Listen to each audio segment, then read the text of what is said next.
अस्सलाम वालेकुम रहमतुल्लाहि व बरकातुहू। Welcome to my YouTube channel Iftikhar blog. तो गाइस कैसे हैं? उम्मीद है कि आप लोग अच्छे से होंगे। आज की इस वीडियो में हम जानेंगे सऊदी वीज़ा स्टाम्पिंग के बारे में और उसका फुल प्रोसेस क्या है।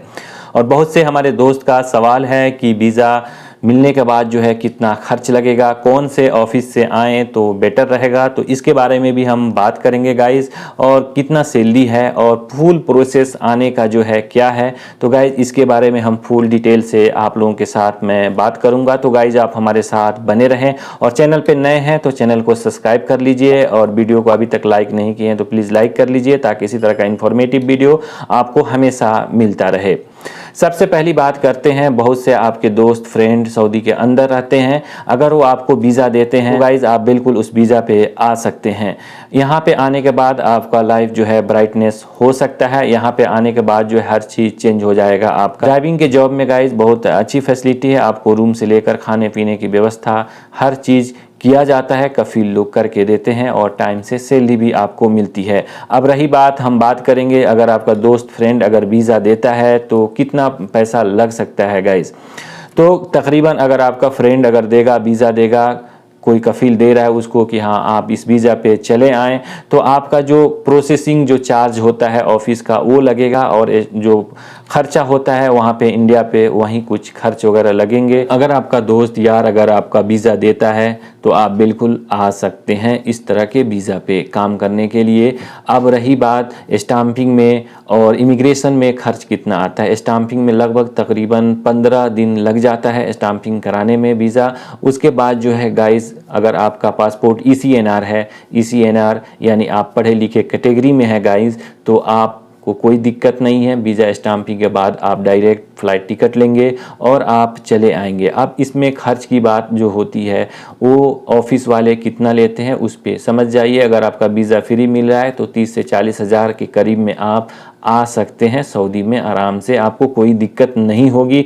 वहीं अगर आप ऑफिस से जा कर के लेते हैं, इंटरव्यू देते हैं, फिर आते हैं तो उसमें खर्च बढ़ जाता है। इंडिया का 60 से 70 करीब पहुँच जाएगा। अब बात करते हैं कि जो ECNR वाले हैं वो तो डायरेक्ट चले जाएंगे, उनको वीज़ा स्टाम्पिंग हो जाएगा और इमिग्रेशन करने की ज़रूरत नहीं है, वो डायरेक्ट आ सकते हैं। जो इमिग्रेशन चेक रिक्वायर्ड वाला जिनका पासपोर्ट है उनमें जो है 5 से 15 दिन के टाइम लग जाता है। 5 से 15 दिन लगने के बाद जो है गाइस वो भी आराम से आ सकते हैं। यहाँ आने के बाद वहीं ड्राइविंग का काम रहता है। 10 से 15 दिन आपका ट्रेनिंग रहेगा, होने के बाद आपका लाइसेंस मिलने के बाद आप काम कर सकते हैं और अच्छी खासी आप सैलरी कमा सकते हैं। अब बहुत से भाई का मेरा सवाल है कि कौन सा ऑफिस अच्छा होता है। इंडिया में बहुत सारा ऑफिस है, दिल्ली में है, मुंबई में है, आप बेंगलोर में है, बहुत सारा ऑफिस है, वहाँ से आ सकते हैं। जो अगर आप वहाँ जाएंगे तो बहुत सारा आपको ऑफिस मिलेगा जो काम आपका अच्छा कर दे, वहीं आपके लिए अच्छी ऑफिस हो जाती है गाइस। तो इस चीज़ को याद रखें।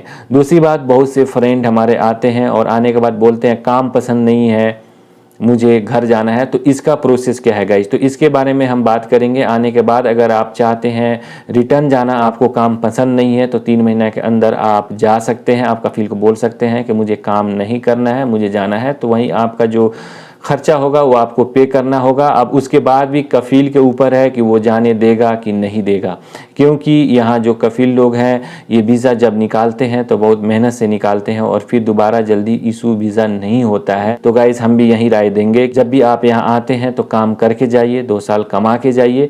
हर जगह तकलीफ़ है, इंडिया में भी अगर आप हैं बेरोजगार हैं तब भी आप तकलीफ़ में हैं। जब पैसा 60 हज़ार 70 हज़ार जितना भी आप दे के आएंगे, तो जब भी आप गाइस इंडिया से यहाँ आते हैं तो काम करने के नियत से आते हैं और काम करने के नियत से ही आइए और यहाँ से कम 2 साल तक काम कीजिए। फिर अगर आपको काम पसंद नहीं आया तो फिर आप एग्जिट चले जाइए। लेकिन आने के बाद फिर बोलिए कि हाँ काम अच्छा नहीं है, मुझे रिटर्न जाना है, तो फिर दिक्कत वाली बात हो जाती है। क्योंकि यहाँ से जब वीज़ा इशू होता है तब भी बहुत मेहनत से कफील लोग इशू करके आपको देते हैं, फिर आप आते हैं और फिर आप ऐसा करेंगे तो फिर इन लोगों को भी तकलीफ़ होती है।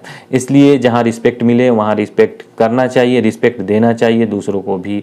तो आइए, अगर इस तरह का आपको वीज़ा मिलता है तो आप बिल्कुल आ सकते हैं। तो गाइज ये था इंडिया से सऊदी आने का प्रोसेस, फुल प्रोसेस है और बहुत आसान है। अभी आपको इंडिया से यहाँ आने के लिए वैक्सीनेटेड हैं, वैक्सीनेटेड नहीं हैं, आप बिल्कुल आ सकते हैं। अगर आप वैक्सीनेटेड हैं, इंडिया में कोविडशील्ड ले चुके हैं, सर्टिफिकेट है, तो कोई दिक्कत नहीं है। आपको एक अराइवल फॉर्म भरना पड़ता है और भर के उसको आ सकते हैं। बस आपको टिकट चाहिए, आपका पासपोर्ट 6 महीना का वैलिड होना चाहिए, उससे कम नहीं होना चाहिए, यानी एक्सपायर होने में कम से कम 6 महीना होना चाहिए वैलिड। उसके बाद जो है आप टिकट लेंगे और अराइवल फॉर्म लेंगे और आप बिल्कुल आ सकते हैं। बस यही प्रोसेस है। यहाँ आने के बाद थोड़ी सी लैंग्वेज प्रॉब्लम होती है, फिर इंशाल्लाह धीरे धीरे सही हो जाता है। सीखने में भी मज़ा आता है, जब आएंगे आपको खुद मालूम चल जाएगा। और सऊदी लोग भी बहुत अच्छे से सिखाते हैं, धीरे धीरे करके आप सीख लेते हैं अरबिक। तो यहाँ लैंग्वेज की बात करें तो यहाँ हमारे साथ जो लोग काम करते हैं वो भी केरला से हैं, बांग्लादेश से हैं, बहुत सारे कंट्री से लोग हैं। लेकिन अरबिक सब लोग सीख लिया है, लेकिन बहुत आदमी को हिंदी मालूम नहीं है। अब मैं हिंदी हूँ तो बहुत सारा लैंग्वेज, जैसे केरला वाला लैंग्वेज हो गया मुझे मालूम नहीं है, जैसे कन्नड़ हो गया मुझे मालूम नहीं है। लेकिन यहाँ आने के बाद जो जितने लोग हैं सब लोग ये अरबिक लैंग्वेज को सीख लेते हैं, जान लेते हैं। तो गाइज ये था एक प्रोसेस आने का। अगर आपका ड्राइवर में जॉब मिल रहा है, ड्राइविंग का वीज़ा मिल रहा है, या अगर ऑफिस से मिल रहा है हाउस ड्राइवर के लिए, तो आप बिल्कुल आ सकते हैं, कोई दिक्कत इंशाल्लाह नहीं होगी। और यही था एक छोटा सा प्रोसेस, ज़्यादा लंबा प्रोसेस नहीं है। तो गाइज यही था एक छोटा सा अपडेट्स जो मैं आप लोगों के साथ शेयर किया। अगर जानकारी अच्छी लगी तो वीडियो को ज़रूर लाइक करें। अभी तक आप मेरे चैनल को सब्सक्राइब नहीं किए हैं गाइज, तो प्लीज़ सब्सक्राइब कर लीजिए, ताकि इसी तरह का इन्फॉर्मेटिव वीडियो आपको हमेशा मिलता रहे। चलिए फिर मिलते हैं नेक्स्ट अपडेट में। अस्सलाम वालेकुम वरहमतुल्लाहि वबरकातुहू।